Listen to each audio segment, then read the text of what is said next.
time now for the markets with Leighton. And you say, Leighton, there's a caution signal in terms of feeder cattle? That's right, Artis. One analyst will be explaining why he's interpreting the recent price action that way.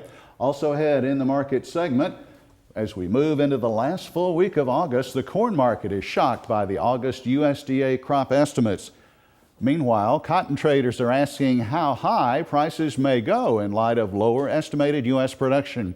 And a short supply of cattle forces the closure of a packing plant. We begin with those larger U.S. production figures for both corn and soybeans from the USDA.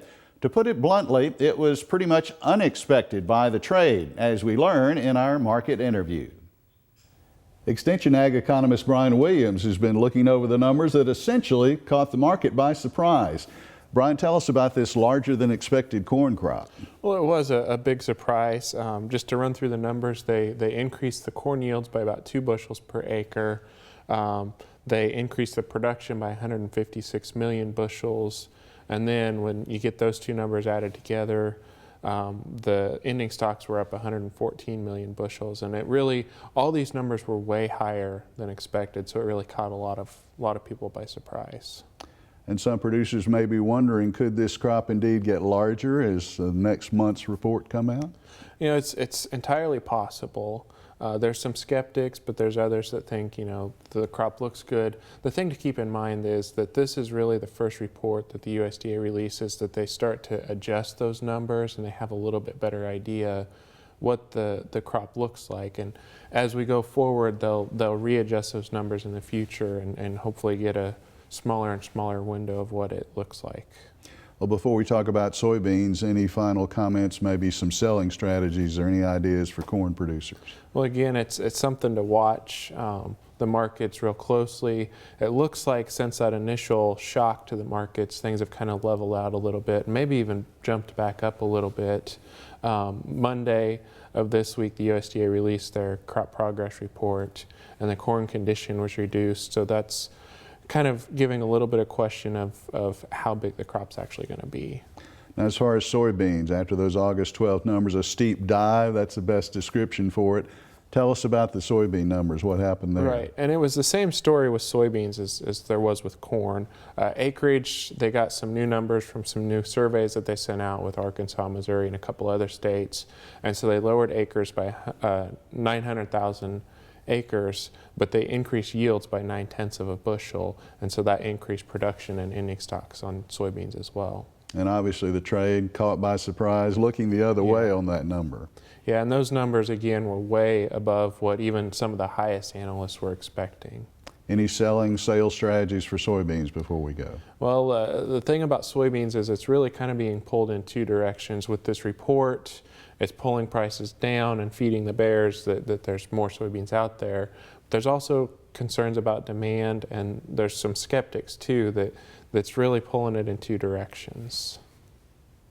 Meanwhile, that same USDA report estimates that less cotton will be coming out of U.S. fields this fall. Now, while that appears bullish on the surface, MSU Emeritus Economist Dr. O.A. Cleveland is cautious. Delta Farm Press reports he believes that even with tighter supplies, cotton futures may still have trouble getting above 68 cents. Well, time to break for the trivia quiz here on Farm Week. Our topic, catfish production in Mississippi. How many water acres were taken out of fish production in the state this year? Is the answer 480 acres, or 709 acres, or 900 acres, or as high as 1,500 acres? Stay with us for the answer. Farm Week continues with the livestock markets. A Tyson Foods beef plant closes due to a short supply of cattle. 400 workers will lose their jobs at the Iowa facility. Cargill closed a Milwaukee slaughterhouse last year for the same reason. At least one analyst sees a caution flag for feeder cattle in the market's reaction to lower corn and soybean prices. Tom Fitzenmeyer says he was disappointed that feeder prices went down too, when he would have expected them to rally. Now that tells me there's some lack of enthusiasm there somehow, because you would expect with that kind of a down day in the grains, you'd have a pretty substantial rally in the feeder market, and it actually went lower. So to me, that's a sign of maybe some caution there. You're right. Historically, you're going to tend to work hard, and I think we probably will. But that was a sign of caution to me that maybe people aren't as inclined to be as frisky on buying the feeders as they had been. Now, part of that's too because the feeder market, their fat market's been dropping, so they're kind of looking ahead and saying maybe we can't quite justify that even with cheaper corn. Our final stop in the livestock trade is what is being termed an old bear market. Analyst Sue Martin has been looking at whether demand is staying strong for pork these days. I think that when I look at the hog market, it seems to me like this is getting to be an old bear market. It's been down, down, down, and we need to keep an eye on those spreads between cattle and hogs because they've been extremely wide. They had a healthy correction through July. Now they're correcting back up to where that's favoring cattle, but at some point I think the cattle give to the hogs.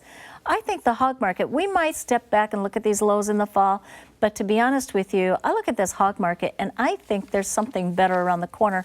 I can't believe we haven't seen maybe at least wave 4, wave 5 counts. I'll have to check them out, but I think it's an old bear market.